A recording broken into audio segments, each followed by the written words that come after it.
back. This was the NFL season. We just got done with the first week 1 NFL from Thursday to Monday until until Tuesday. For some of y'all, you on the East Coast, it was Tuesday by the time that first week ended. If you was watching that Denver Broncos Chargers game on the West Coast, only people that finished that game on Monday was West Coast people. Pretty much, yeah. I went to sleep. The game was still kicking. It was 12:30. Yeah, man, first week of the NFL is here. Again, an update. We will still be talking fantasy. It's just going to be the greatest show online. That's my personal fantasy league with James is in and Bricks is in. Me and James both pulled up with L's this week in that league. We will find out what Bricks did in a minute. But first and foremost, since we're in Pittsburgh, we're going to talk about how the Pittsburgh eked one out against the Browns this weekend. A win's a win. So some of the Steelers fans had to remind me that a win's a win. But to me, it's too close if y'all playing the Browns. That's my personal opinion. But saying that, I have an interesting stat. I'm gonna let James read the stat and see what y'all feel about the stat real quick. But since 1999, if you remember, the Browns moved to Baltimore in 1998, and then they remade the team out of a new team, the Browns again in 1999. Since 1990, wait, this doesn't even count. That's not even fair. That's fair. So there's been 23. Oh no, my bad. So this stat is Ben Roethlisberger has more wins in Cleveland than every Brown starting quarterback since 1999. We're talking about individuality. The most since he won this Sunday, he has 11 wins playing in Cleveland. The closest to that is Derek Anderson, who won 10 games playing home games in Cleveland. And this is since 1999. This is almost 20 years. And Ben Roethlisberger wasn't even in the league until 2005. I feel like Derek Anderson at least got one of those wins, probably with who was it? Carolina? No, this is talking about winning in the stadium at Cleveland. That's what I'm saying. He probably got one of those against Cleveland. Well, they only play Cleveland like once every 4 years. That's what I'm saying. I don't think he got all those wins in Cleveland because I don't think anybody could get 10 wins. Oh, okay. I'm I'm just talking some shit like that. Like, it could be true. I can say the same thing about Tim Couch. I don't think Tim Couch won 8 home games in Cleveland. So yeah, if you say it like that, yeah, I think you're right. And then Brandon Weeden and Brian Hoyer both got 6. And I'm guaranteeing that like 2 of Brian Hoyer's are against Cleveland. But a solo, Ben Roethlisberger playing for the Pittsburgh Steelers the whole time in his home state of Ohio has more wins in the Cleveland Stadium than any Cleveland quarterback does since 1999. And that's just, Cleveland Browns history, they took the history from the original team, so their history technically stretches back to like Jim Brown and shit. But the current Browns team was brand new in 1999. Yeah. Brand new. So since they remade the team, Ben Roethlisberger, remember, rookie 2005, rookie 2004, Ben Roethlisberger has more wins than any other quarterback since 1999 for the Browns in that stadium. So there's always that. On my side note, shout out LA Rams 46-7 beat the shit out of them Colts. Fuck the Indianapolis Colts. Most points in first week of the season. Nobody else. Only other team that got up to 40 was the Chiefs that wiped out the Patriots the other day. So shout out to the LA Rams, all white, crispy uniforms. Let them know what it's like. Y'all need to get out to that stadium though, because I will admit that if you look on TV, that stadium was empty as hell, and they told me they were selling tickets for $6. Oh shit! Like if I lived in LA, I'd have been like a fucking one of those animals that reproduce by themselves. I'd have butted out like 40 of myself. We'd had a Jordan LA Rams cheering section by myself in that bitch. Yo, they said $6? Oh, you should be. You know how mad I am? I don't live in LA at this point. I'd have been at that. I'd go to every game if it was $6 to get in. That's less than season tickets. Like I can imagine if you pay $6 for 16 or for 8 you get season tickets for what, $30 at that point? I'm assuming so.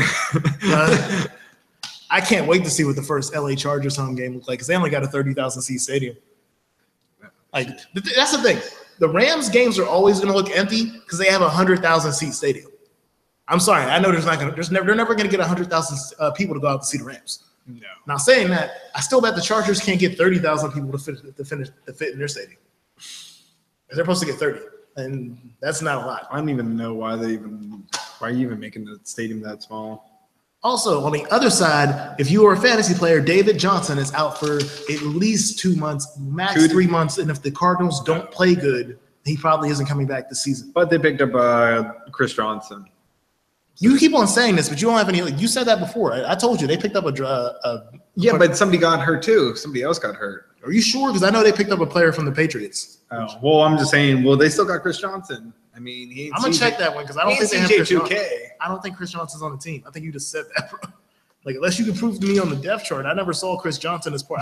They said a practice player from the Patriots was picked up. That's all they told me. I'm telling you. But also Danny Woodhead. So he's a He wasn't the starter, though. But he still got hurt. And he's still someone that, like, people. He got hurt. This is like the third year in a row. I'm over him. You're over Danny. You were talking to him like last week. You were just talking about. Because he was healthy. As soon as he got hurt, like, I'm sorry, man. Fantasy. This is the thing. People at ESPN a couple weeks ago get mad because people treat fantasy football like low-key slavery. I'm sorry. After you get hurt, you get scrapped, bro. You out. Yeah. You're like, I'm sorry, you can't be in the Mandingo fights anymore. You got to go pick cotton in the field. That's exactly what it is in the NFL fantasy football. That's exactly what fantasy football or any fantasy sport is at that. As soon as somebody gets hurt, you don't care about them no more. Oh, yeah, you're right. In the wake of this is even worse. So somebody else got hurt, and you're right, they did re-sign Chris Johnson. But that's because somebody else got hurt on top of David Johnson. So shout out to CJ2K, though. But saying that, Danny Woodhead's out. But yeah, like I said, I look at it like, I had Danny Woodhead in like 2 fantasy leagues. He got cut. He's gone. He ain't in my team. He, like I said, he wasn't even a starter. Outside of that, for all you happy.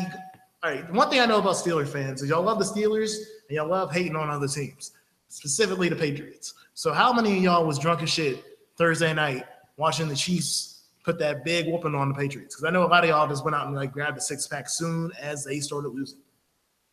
I think people would have been excited. I was out. I was out with one of my buddies. We had a drink, and like everybody was all happy about like them like losing. I mean, just because the Patriots lost. Yeah. Not because anything good happened in their life. No, nothing happened. Just because of one L. Even though I told y'all the Chiefs did this like 2 years ago to the Patriots and everything, they thought it was over. What happened 2 years ago? They won the Super Bowl. Just saying. Outside of that, like other big news, like I said, the doubleheader on Monday Night Football last night. We got to see the second game was the Chargers against the Broncos. The Broncos eat that one out. Hey, so yeah. You don't want to talk about Kareem Hunt? No, I don't want to fuck Kareem Hunt. Fuck Kareem Hunt. Up here, I single-handedly, Kareem Hunt and LaShawn McCoy. I'm not going to act like LaShawn McCoy didn't have something to do with this. Fuck Kareem Hunt, you rookie-ass motherfucker with your like 100, he had 148 yards receiving and like 148 yards rushing and 98 yards receiving. Ruined my whole fantasy weekend. No, fuck that dude. If it wasn't for him, I'd have had 3 fantasy wins this weekend. He got the L for the league. So. On the realistic sense, congratulations. That was like the first time a rookie had ever done that. And TJ Watt, because TJ Watt came out here and got them 2 sacks on the interception. I'm actually, TJ Watt for Defensive Rookie of the Year. I'm putting that down now. Already right now? Yeah, already. Because he would have had 3 sacks, but I think the 1 sack they took away as a penalty. That was right before the interception. Which they made him look like a wide receiver on that play. He was by himself. So yeah, no, I'm actually early Defensive Rookie of the Year will go to TJ Watt. Okay. Obviously, at this point, if you're going to go Offensive Rookie of the Year, it's going to be fucking Kareem Hunt if he's going to keep on getting 148 yards a game. Oh, man. Yeah. Also, shout out to the other rookies. Christian McCaffrey. I don't know his stats. I know Leonard Fournette got 100 yards rushing for the Jacksonville Jaguars. And their win against the who the fuck did the Jaguars play this week? Texans? Yeah, they beat the Texans. Yeah. So, and that's a shock. I don't have a lot of hope for the Jaguars, and they beat the hell out of the Texans, who won their division last year. That's a pretty big deal. But they're putting Watson up as the quarterback starter. They didn't finish. They didn't say that. They just said they put him in because they were losing pretty badly. No, they just said that. Oh, they just said that? They're having him as the starter. Okay, so he's the starter. Yeah, he's going to start over Savage. Because Savage Speaking of that, because the Texans played the Bengals this week on Thursday Night Football. The Bengals, God. The Bengals might be worse than the Browns. That could be true. I mean, they got shut out. Yeah. Baltimore shut them out. The Browns scored 18 points and actually didn't look like the worst Browns team the Steelers had ever played. I'm going to keep it real. While the Bengals look like they have no offensive line, Andy Dalton, I heard, was like the redheaded stepchild that everybody wants to call him. I used to defend Andy Dalton. Like I had a full conversation with my cousin before the games on Sunday, and he was straight up disrespecting Andy Dalton. He called him the redheaded stepchild like 4 times, and I was defending it. And I'm like, no, you being too rough on Andy Dalton. It's just because he loses the big playoff games. No, you just got shut out by the Baltimore Ravens, which I understand are an okay team, but they ain't good enough to be out here just blowing niggas out. They made the Ravens look good. I mean, Ravens have a pretty decent offense. They have a deep. Well, you know what? I didn't get to see out of that game.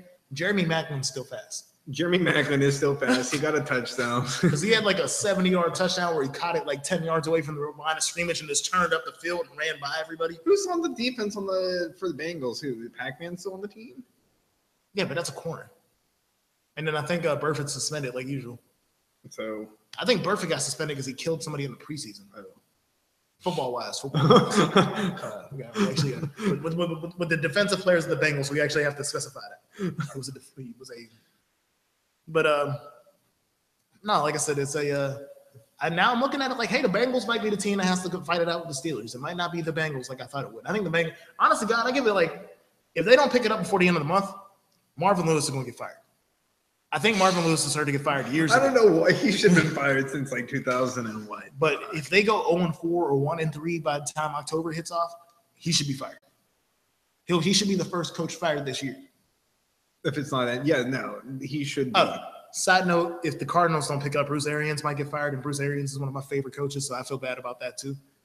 I don't think he ever should have got fired from the Steelers. No, he shouldn't have. But yeah, so I think those are going to be my first 2 coaches firings of the season. Also, shout out to Marshawn Lynch. He had a decent, I think, 76 yards in his first game back in the NFL, and he tuned up the 2 deuces at somebody during the game. If you've seen the screenshot where Marshawn Lynch flicked somebody off during the game. So, yeah, he got the put up the 2 middle fingers during the game, so we got the same Marshawn Lynch back. Same Lynch, that's what I like. I got him on my team, so. Also, again, our hearts are still out to Houston and whatever's going on down in Florida right now because they did cancel the Miami-Tampa Bay game this weekend for good reason. Also, shout out to the coach from the University of Miami. I think it was the strength coach that came out with the video because they canceled the Miami game that was in Arkansas, but the University of Miami would have had to play in Arkansas, and they canceled the game, and everybody was mad because why they canceled a game in Arkansas if it didn't affect Arkansas? Because these are college kids that live in the city of Miami, and these are people's lives.